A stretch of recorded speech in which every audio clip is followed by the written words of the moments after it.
Assalamualaikum warahmatullahi wabarakatuh. Halo semuanya, saya Nurul Aini. Hari ini kita akan membahas salah satu konsep menarik dalam matematika, yaitu refleksi terhadap sumbu X. Refleksi adalah transformasi geometri yang sering kita temui dalam kehidupan sehari-hari. Dalam poster ini, saya akan menjelaskan konsep refleksi terhadap sumbu X, serta menunjukkan penerapan dalam konteks keislaman dan keindonesiaan. Poster ini terdiri dari 4 bagian utama. Bagian pertama adalah pendahuluan yang menjelaskan secara singkat tentang refleksi dan tujuan pembuatan poster. Bagian kedua adalah konsep refleksi yang menjelaskan tentang refleksi terhadap sumbu X, lengkap dengan ilustrasi visual dan tabel koordinat titik. Bagian ketiga adalah contoh soal integrasi keislaman yang menunjukkan penerapan konsep refleksi dalam konteks agama. Bagian keempat adalah contoh soal integrasi keindonesiaan yang menunjukkan penerapan konsep refleksi dalam konteks budaya. Terakhir, di bagian paling bawah, terdapat daftar referensi yang saya gunakan dalam pembuatan poster ini. Mari kita mulai dari kotak pertama, yaitu pendahuluan. Di sini, saya menjelaskan secara singkat tentang konsep refleksi dan tujuan pembuatan poster ini. Refleksi adalah transformasi geometri yang memindahkan setiap titik pada bidang menggunakan sifat bayangan cermin. Dalam hal ini, kita fokus pada refleksi terhadap sumbu X. Refleksi sering kita temui dalam kehidupan sehari-hari, misalnya saat bercermin.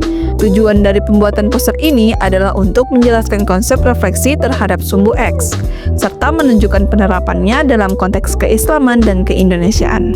Selanjutnya, kita akan membahas kotak kedua, yaitu konsep refleksi. Di sini, kalian bisa melihat ilustrasi visual dari refleksi segitiga ABC terhadap sumbu X. Dari gambar ini, kita bisa melihat bahwa refleksi seperti pencerminan, di mana bentuknya sama tetapi posisinya terbalik. Untuk lebih memperjelas, di bawah ilustrasi ada tabel koordinat titik segitiga sebelum dan sesudah refleksi.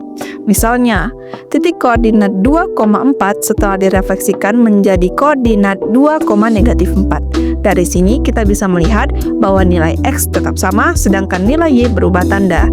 Ini sesuai dengan rumus umum refleksi terhadap sumbu X, yaitu X, Y menjadi X, Y. Selain itu, saya juga mencantumkan representasi matriks transformasi refleksi terhadap sumbu X, yaitu matriks 1, 0, 0, -1. Matriks ini menunjukkan bagaimana refleksi dapat mewakili secara matematis, di mana matriks ini jika dikalikan dengan vektor kolom X, Y akan menghasilkan vektor kolom X, Y.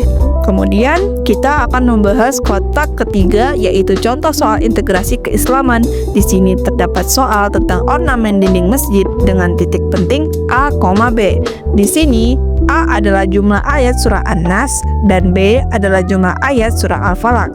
Surah An-Nas memiliki 6 ayat dan Al-Falaq 5 ayat. Jadi, titik awalnya adalah 6,5. Setelah direfleksikan terhadap sumbu X, koordinat menjadi 6,-5.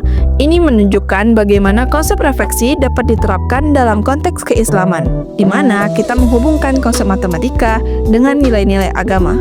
Terakhir, kita akan membahas kotak keempat, yaitu contoh soal integrasi keindonesiaan, yang dimana terdapat soal tentang motif batik kaum dengan salah satu titik pada koordinat 5,4. Setelah direfleksikan terhadap sumbu X, koordinatnya menjadi 5,-4.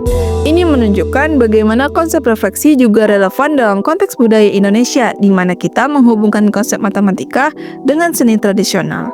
Sekian penjelasan saya mengenai refleksi terhadap sumbu X. Refleksi adalah transformasi geometri yang penting dan memiliki banyak penerapan dalam kehidupan sehari-hari. Saya harap penjelasan ini dapat memberikan pemahaman yang lebih baik tentang konsep refleksi dan bagaimana penerapannya dalam berbagai konteks. Terima kasih atas perhatiannya. Wassalamualaikum warahmatullahi wabarakatuh. Sampai jumpa lagi.